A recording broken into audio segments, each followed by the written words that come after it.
All right, so we're back on thinking about your competition. And it's a critical step. A lot of businesses, one is this was one of the things that drove me nuts at TI. They were so focused about their own things, and they're like, no, we don't even. They didn't even look at their competition and what they were doing. They just thought, well, people just come here and it's irrelevant what others are doing. And like, no, it's not. No matter how big you are, no, it's not. Yeah, I think there's a balance. People can be obsessed by their competition. I wouldn't recommend you're obsessed by them, but I think one of the instant and immediate things, obviously, is you are, by implication, competing. And you want to either grow the market or take market share from them. And there are inevitably going to be knowledge that you can acquire from them. You can understand, for example, how they position themselves, what their price points are, and what their customers are. And you can have a look at one of the things that's popular in the cell phone market, the likes of Vodafone, Sprint, T-Mobile, is they do switch campaigns. So they do campaigns that overtly and explicitly target, not necessarily overtly by naming their competition, obviously, but they do campaigns to try to switch customers from one provider to the other. Yep. So they'll look to do price promotions that target them or work competitive campaigns. But even in the small business area, I think that you can learn lessons from the competitors and even learn from their mistakes. So you may choose not to do things that they're doing, but you should take an informed decision based on some knowledge that you've gathered from how they behave. Also, I think it's quite good to aspire to be as good as the leader in the market. This goes back to something we said before. If you're going to benchmark yourself against someone, don't necessarily benchmark yourself against someone who's at the same level, because you're not going to go anywhere. You want to aspire to be better than everybody, or at least aspire to be as good as the best in the market. Yeah, and that's where I still, this positioning book, it was written, I think, in the early to mid 70s, the initial one. This is actually, I think I'm holding this is the original. It's obviously a reprint of it, but they have a repositioning and they have several books around it. But that when you're the leader, your whole structure and marketing, everything can be very, very different. You're basically blocking, right? You keep in the lead and you block. You watch your competition, but you block them. You don't let them have something you don't have, but you just keep on top of mind. When you're not the leader, I think it was it Avis? That they had a thing where they were going up against them. They're like, we're number 2 in the market share, but we deserve a try because we try harder. They played on the fact they weren't number 1 to say that's why we're trying so hard, right? We want to be number 1. And when they actually had that campaign, they did amazing and they made huge progress towards the top. And then they finally stopped using that campaign and then tried all these other stuff saying they're the best, even though they weren't, and people didn't believe it. And it was just terrible. So anyway, again, that's a great book. But absolutely, it's critical to help understand how your competitors are positioned. Is someone out there? Are you going to have to fight your way in? Does anyone else, is there a niche? They call it it's in French, so I can't remember the exact phrase for it, but it's basically the hole, the chrono, I think is what they say. The hole that no one else has filled yet in the mind of the consumer, that you can own it. So you want to know who your customers are talking to, who the customers of your competitors are, how they market to their customers. You want to acquire, if you can, a list of all the people who they connect with via social media and other terms. And then, as Joe says, you want to see if you can carve out a market. Potentially, it may not be a part of your strategy, but often a common technique is to extend the market or differentiate yourself by offering something slightly different. And that can be quite revolutionary. It could be a completely new product. It could be a completely new pricing model. So it could be that you go to some subscription model instead of some one-time usage model. It could be all sorts of ways that you could differentiate yourself. Yeah, and I want to reiterate back to what we were talking about earlier with the EPS, LPS, RPS.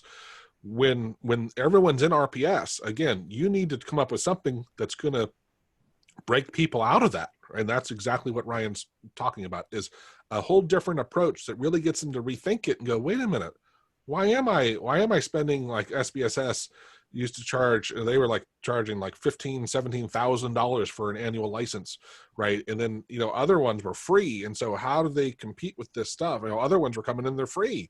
So it was really beating them up. I mean, one of the biggest technology plays that's happened in the last 5 years is that Adobe used to have locally installed software on computers. They manufacture Adobe Acrobat, Photoshop, tools like that.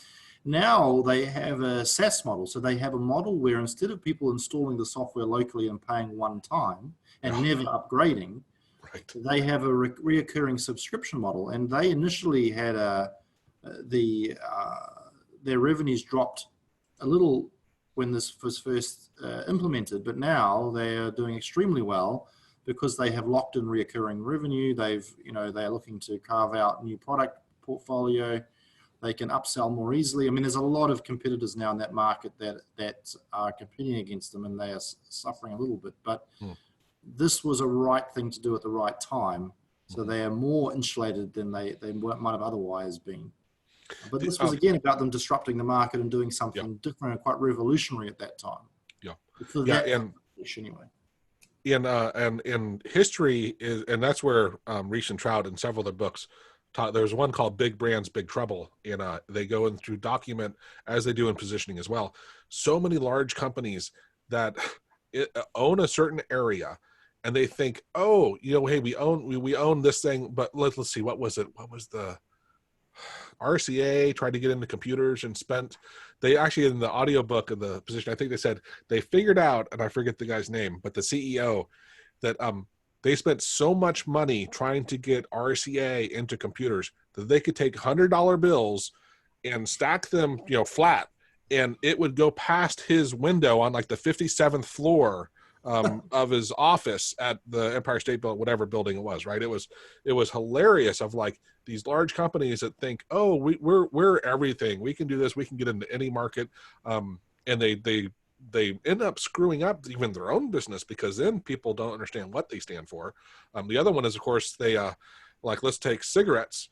They create so many brand extensions that it muddles the water, that they no longer own a given position on anything. Look at Ford and Chevy and everything, right? What is a Chevy? Like there's so many, there's trucks and cars, and there's all these different things about them. Like it doesn't own any sort of a position, right? And when you own a position on something, that's where you really do well. And when you don't stand for that. You need to have focus, or at least some sort of coherence that ties everything together. So you might have lots of products, but you need to try to have some sort of umbrella that kind of ties everything together. Right. So it's like an ecosystem which all kind of makes sense together.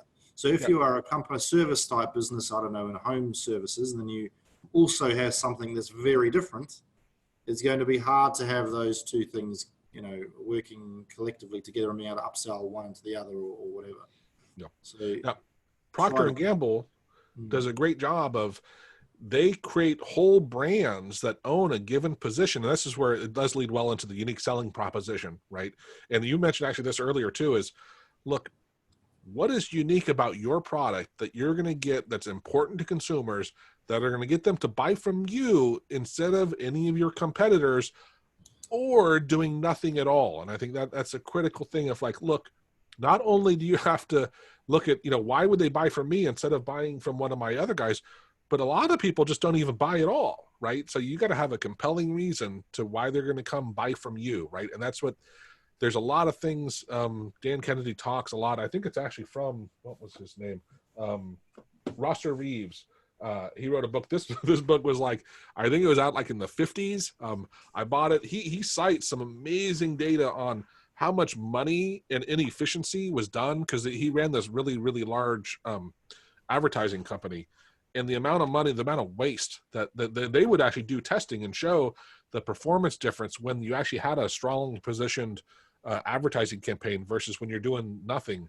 And the cost efficiency was amazing. I mean, like 500-600% difference. I mean, it was just a couple of examples of this.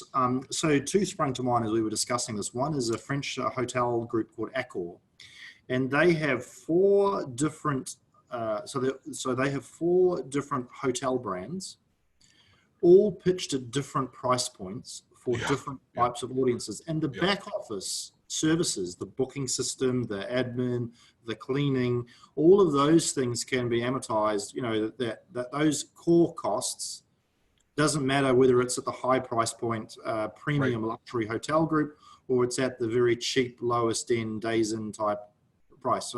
So they've got 4 different brands targeting executives, like business budget travelers, luxury, and they do it that way. There's another brand, a restaurant brand in the UK, that has 3 different types of Italian restaurants, all again at different price points for different types of consumers. So you can differentiate and have, whether it be price driven or psychographic positioning, whatever, different even within your own portfolio.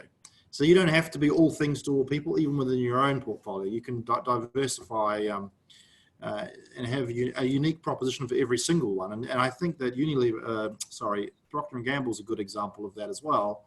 They have, I think, 4 different broad categories that they operate in. And then even within those, they have a lot of SKUs, a lot of products that are communicating to different audiences. Yeah.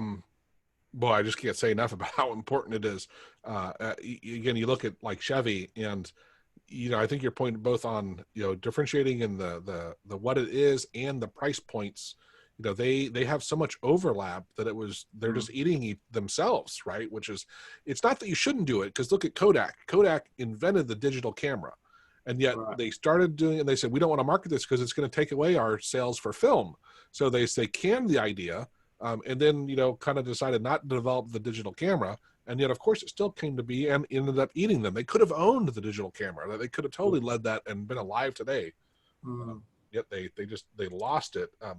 So it's a delicate balance of when do you do it. But the other important thing, so another example, Timex, at one point, they spent millions upon millions of dollars trying to position themselves as a high quality, expensive, like a Rolex kind of thing. And they got so mad because no matter how much money they spent, they couldn't convince people that Timex was a highly, quality, high reliability watch. Well, I'm sorry, I shouldn't say reliability, because people did believe it was, it kept time, but it wasn't expensive. It wasn't like the really polished thing. All they had to do was, say, hey, let's create another brand, right? Let's start a new brand. It's kind of like actually the whole Toyota with, what was the Toyota? Lexus. Yes, right. That you go, well, we leveraged the technology of, we've been doing cars for years, and the Toyota, yet here's an upscale version, right? And it added credibility of like, well, the Lexus is going to be dependable because they're still Toyota, but it's the nice Toyota, right? Right. So back to the unique selling proposition. Ross Reeves was the one, if I remember, he was one of the first to actually use the term. But Kennedy talks a lot about it in his books, and where especially I think the best one, this building a marketing plan from Kennedy. The vast majority of the book is talking through your whole process, and a big section of it is developing your USP. But it is so critical, and the vast majority of businesses don't do it, don't understand it. They don't understand what makes them different, why people should buy them over someone else, even if they should. Another big one, which we had talked about earlier about getting testimonials, is when you have your testimonials, in references, referrals, make sure those testimonials are mentioning, things about your USP, right? It is, because it's some of the most reasons why people are going to buy. And so get them to stress it. I think that like obviously unique selling point refers to how do you differentiate, but I also would think of it in the context personally of how is your product superior. Now, it may be superior in one way for one audience, but another audience may not view that as superior because their value judgment is that the particular thing is not important. So it's not that it's going to necessarily be, often, for example, price. Here's an example. Yep. So price, if yours is the cheapest, for example, some people will view that as a superior thing, a better. But some people will not view price as, ironically, well, it's not really ironic, I suppose, but a lower price can be perceived to be inferior. Oh yeah, people and you don't really want to compete on price. They use it as a surrogate for quality a lot. When you know nothing else, yes. So, and also you need to understand whether the market actually, just to dwell on price for a moment, You need to decide whether the market, you need to compete on price. And I'll give you a practical example of this. I used to work in radio advertising, national radio advertising, selling, planning media for some of the biggest brands in the world in New Zealand, where I used to live. And we had to buy media time, like radio spots, in one particular market. And there were only two companies, company A and company B, radio station A, radio station B. And for our reach, to reach the audience stipulation that we had to have, we had a certain amount of coverage. One company discounted heavily, like very, very low spots, so very, very low ad prices. And the other company held their prices very high. But we had to buy both because we needed to get a certain amount of coverage. And so the company who held their prices high made a lot more money than the company who sold them low. And also they had less advertising on their station, but still had at least as much revenue. So because they had less physical advertising on their program, on their show, their ratings went up because people historically don't really like advertising that much. So they were able to have less ads per commercial hour and have at least as much revenue. And the people who thought, okay, the way to beat the competition is to undercut them, actually suffered quite significantly. So price is not the way I would certainly lead. If you can, look at how you can improve or differentiate in other ways, obviously. Oh, amen. Price. That's where Kennedy's book talking about price. Almost always the last thing you want to do is to be that low price. I mean, it's so hard to. Your competitors always come in and undercut you, even if they just want to buy market share, so they undercut you. And some of them are bigger companies, can do it for years, right? And you'll go out of business. If you truly want to make profit, you want to differentiate. Don't be the low end. You don't have to be the high end, the cream. You can. It's a great thing to do, but you don't have to be.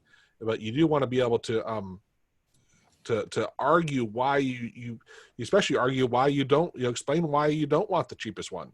Right. Right. I mean, just to give maybe some practical explanation for some people who might be thinking, how can I differentiate myself? So you might differentiate yourself as the local guy. So that might be a USP, that you are local, live, personal. You can talk to a real human being. I'm the closest to you, so I'm the best. Or because I offer an extra X, Y, Z, or I've been in the market longer, or I'm the only one with this particular certification, or my products, my ingredients are better, or, whatever it is. It doesn't have to be on price, and it could be a combination of things, but there are lots of ways that you could differentiate. And it's relative, though, to who your target audience is. So as I mentioned before, you might position yourself as the local choice. So if you are in real estate, for example, you may not be like a Remax, like a massive chain. You might be saying that I am the local choice. I am the local expert because I have a local brand who has local experience, and I grew up in the city. So that might be how you differentiate yourself.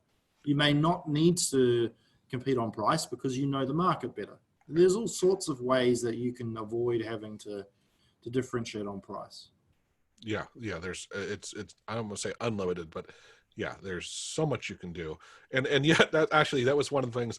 I was listening to a Dan Kennedy seminar, and he was talking about how when he talks to clients, and they say, well, oh, we can't charge more because Walmart's here. And he's like, okay, he's like, so you're saying this, I hear you. So we're going to drive to a competitor in your market, and you're telling me there's not going to be one car in their parking lot because there's a Walmart in town, right? And he's like, he does this to make him say, oh, well, maybe you can, right? But it's not, and they want to use it as the excuse, that reason why you can't. It's like, look, you can, right?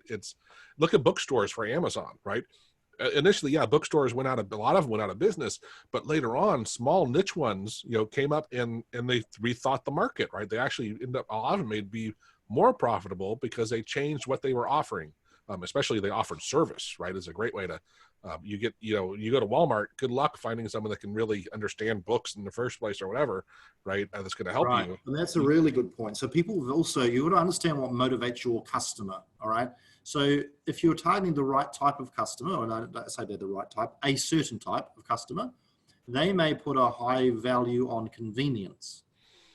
So the fact that you are open a little bit longer, or the fact that you deliver, or the fact that you're just around the corner, that you're just very close by, or the fact your call center is open 24 hours a day, or the fact you speak my language, all of these types of things also are differentiators that they make it more, or you when you answer the phone, you're always friendly. All of these things are differentiators that you might have an aspiration to have. You might be the number one rated for customer service. Yeah. You can have it. These aspirations can also reflect themselves in what you decide your USP is. Ideally, if you can validate it, you have to validate this claim. One of which I loved was my plumber when I lived up in Oklahoma. I had my backyard would flood all the time, and so I called out a plumber to put in some French drains to get it to drain around stuff. And he came out and he looked at it and he goes, "Well, it's like I can put in these French drains and it'll stop it." But he said, "You know what? The back of your house, the roof just angles and you don't have any gutters." And he's like, the water is just pouring in. If you put up a gutter here and run it to the side, the whole problem goes away." And so I said, "Wow." I said, "Thank you so much for saying that." I'm like, what could I pay you for your visit?" He's like, "No, don't worry about it." So he not only gave me advice that stopped his business from making money, but he didn't even want to get in any way paid for what he did. And I mentally, I told him later too, I said, "You're my plumber for life, right?" I mean, the fact that you're not gonna just rip me off, that scores huge brownie points. And yeah, and you're recalling this story now. And if I lived in Oklahoma and had a flood, I'd be calling you up to find out what his name was. So, these things are very powerful. These powerful comes back to what we said in an earlier video about, social proof or testimonials, validations, like going that extra mile and differentiating yourself from a service level is very, very compelling. Yeah, I especially like, you pick something like for me, one of my clients is a contractor, and I love him because most contractors, the second something you want to do something different, oh, that's out of scope. That's going to cost you so much more. I'm at a point now where we don't even discuss price. I'm like, this other thing, yeah, I'd like you to do that too. And he just says, okay. And I don't fear like I'm going to get a bill for $3,000 for something that took him 3 hours, and I'm like, it's great that I love the fact that I can trust him to just, give me a reasonable bill. It's amazing. Yeah. I did bring over, just because I realized we were already bringing it in, but the whole thing on thinking about the unique selling proposition. So I just brought him up here. I think we've already discussed most of them anyway, but yeah, this is something every business should, honestly, I'll say take a couple days on. And I say that not because I mean they should sit in a room for 3 days straight. I just think you should really think about it a lot, put a lot of thought into it, understand why your customers are buying or why they're buying from a competitor or whatever, right? And understand what motivates them, what keeps them awake at night. Yeah, one of the things you can do is imagine, just an anecdote here. If you had 3 people in a room from your 2 competitors plus you, and you're all going to be interviewed, let's say, why are they going to choose you? What are you going to tell them that's going to make you, obviously your behavior, your interaction, that's an important dimension, but your accessibility, your communication, your proposition, what's going to make them want to buy you or stop by your facility over someone else? Yeah. You've got to put yourself, with this positioning also, you have to put yourself in the shoes of the customer. And in an earlier session, we were talking about targeting. And if you think that you don't have a USP for a particular target audience, maybe you need to think about changing your target audience. Well, or creating one. Right. Here's the thing. This is what Dan Kennedy, he's mentioned a lot in his stuff, is a lot of people say, well, we're all the same. And he's like, no, you're not. And even if you're not, the difference doesn't have to be a quote unquote real difference, right? That's what marketing is for, is you just position it in a way where you what was the one, I think was it light beer, or there was something on beer that, one of the manufacturers, I forget, maybe it was Coors, I don't remember. did some sort of, they did something about steaming and cleaning their beer vats and, you know, sanitizing them. And apparently all of the beer things did this, but they stressed it first, and they started getting huge amount of market share where people were switching to them. And everyone and all their competitors, this is several years, right? We're like, well, we all do that. But they never said it, right? They couldn't claim it. Or I'm sorry, they just didn't claim it because they're like, well, we all do that. That's stupid. And yet customers kept switching. And then finally later, years later, they started saying they do it, but it was too late because now that other company was totally positioned in owning that, and they're like, they're just a Me Too thing, right? So it's a really important thing. Don't think of it, it has to be, quote, real. Like it's just something no one else has stressed yet. Right. Exactly. Okay. We have anything else on this one? I think we're good.